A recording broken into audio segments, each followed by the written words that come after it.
Hi, my name's CJ Moore, and today I'll be talking to you about the issue of Power 5 head football coaches leaving university programs to pursue money and better jobs at other schools, which in turn impacts college kids' futures. I did this assignment with Nick O'Day, who unfortunately, we couldn't do the presentation together as I'm back in Canada and he's still in Detroit. We did do all the research together and we did equal amount of work. Also, Flipgrid doesn't have a combining thing, so we're just going to do two different presentations with basically the same information. So this issue has been a thing for the last 20 years almost. It's came to light recently with University of Oklahoma and Notre Dame's head coaches leaving, but it's a thing that's happened. As you can see pictured in the slide, Nick Saban famously left national champion LSU to pursue the NFL and to accept a job with the Miami Dolphins, same as Urban Meyer, Florida, left for LSU. And college coaching turnover rate is a problem. I mean, USA Today did a study in 2011 just tracking to see how many stayed with the same program and had some loyalty there. And by 2015, so in 4 years, 66% of the coaches weren't with the same program they were at the start of the study. That's coordinators, head coaches, other assistants, position coaches. And that turnover rate is just not sustainable. I mean, that's basically one kid's tenure, and 66% of the coaches are gone. We expect kids to commit for 4 years and to play out their 4 years at the same university, and I think there should be no reason that coaches aren't held to the same standard. We see currently, as I touched on, Brian Kelly this year was one of the more notable ones. He left the University of Notre Dame, which is a premier head coaching position, probably top 5 in America, and left for LSU. SEC, big money. The contract rumored to be over 100 million. So it's hard to fault him for doing what's best for his family and for him, but at the same time, he's affecting kids' futures and leaving kind of their careers in jeopardy, up to uncertainty with they don't know the new coach that comes in, the new scheme maybe doesn't fit their play style. So it's not fair to the players, and it's not right that he should be able to do that and basically jeopardize 4 years worth of classes, four different incoming classes of kids. So that's not right. And it's not just him. College football has seen 28 new hires already this season, and the season's not even over yet. That was as of last week when I was researching it. I'm sure there's more vacancies that have been filled, but that number is insane to me. To think that 28 schools and programs with funding that their head coach has gone. There's a new coach in town, and there's bowl games to be played still. There's conference championships. Notre Dame, for example, had a chance to play in the college football playoff, and they wouldn't have had a head coach if they made it. Things went a little differently on the championship Saturday, but yeah, I mean, it's kids' futures that are being put in jeopardy, and it's for more money, which isn't fair. I mean, Lincoln Riley did the same thing, accepting a job at USC. When it is a new opportunity for them, they have a chance to recruit and change kids' lives in those states, but they're leaving behind a big hole.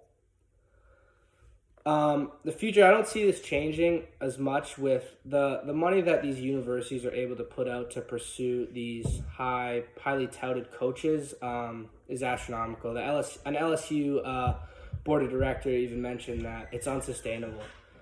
This money that they're giving out to head coaches that could be used for engineering buildings, student housing, it's used on the football program and taking away a football coach. You see in the slide, Mel Tucker famously, he turned down the money. He said, I want to stay at Michigan State and build a program there and a relationship with the fans. And honestly, I respect that. And I think players do too. A coach that you commit to and he wants to stay and he wants to build a program there.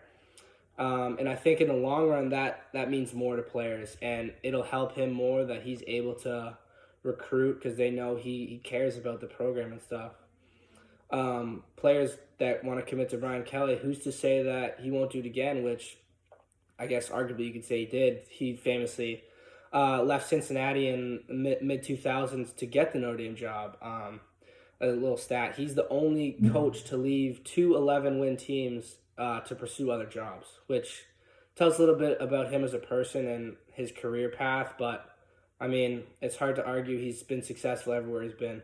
So until the universities stop giving out this money or there's some type of thing put in by the NCAA, that I don't see this stopping anytime soon. Which brings me to the next point. So I think that there should be something put in place that coaches aren't able to accept other jobs until their contract is finished. It's not right that they're able to say they sign a 5-year deal and in year 3 of the deal they're at another school. That's not right to the university. It's not right to the players, and it's not right to the other school that's bringing them in, because they have players that commit to another coach and a new coach comes in. It's not fair. They finish out their contract. Whether now it comes up point if they're fired, unless they're fired or there's a mutual sort of parting of ways for whether it be to accept a new job, then I think that's fine. And other than just being a specific rule that you can't accept another job, I think there should be some sort of penalty or sanction that other schools aren't able to poach coaches from other schools.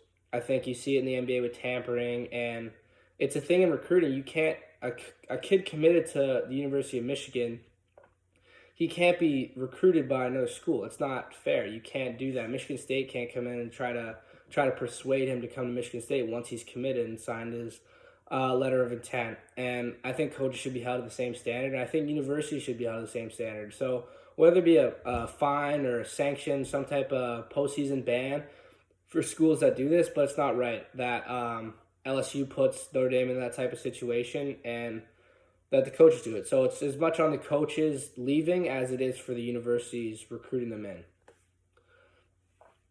Now, this does leave sort of a hole. What happens when a coach is fired and there's no coach of that caliber to replace them in the open ranks, I guess you could say. So an SEC coach fires their head coach. They need a coach with the resume to fit that. They can't just hire say a high school coach to fill in an SEC job. So then it comes into how you build your program coaching wise. You see Notre Dame was easy to find a candidate in-house. I mean, Marcus Freeman was a defensive coordinator for Notre Dame.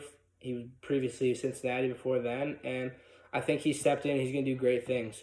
So it becomes on the university to have in-house candidates basically on hand. You see, I think coordinators should be able to transfer to other schools, and that's an upgrade for their career. It's not just going from school to school, but it's a promotion in that sense. And I think that's allowed. It should be allowed at least for this case. An offensive coordinator at Notre Dame should be able to accept a head coaching job at, say, Iowa, just for an example. That's the betterment of their career. And it's not just for money, but it improves their resume, and that's how you build to the top. You can't just go from head coaching jobs aren't just given out at big schools. You have to be a head coach at a smaller school and have success and go along that way.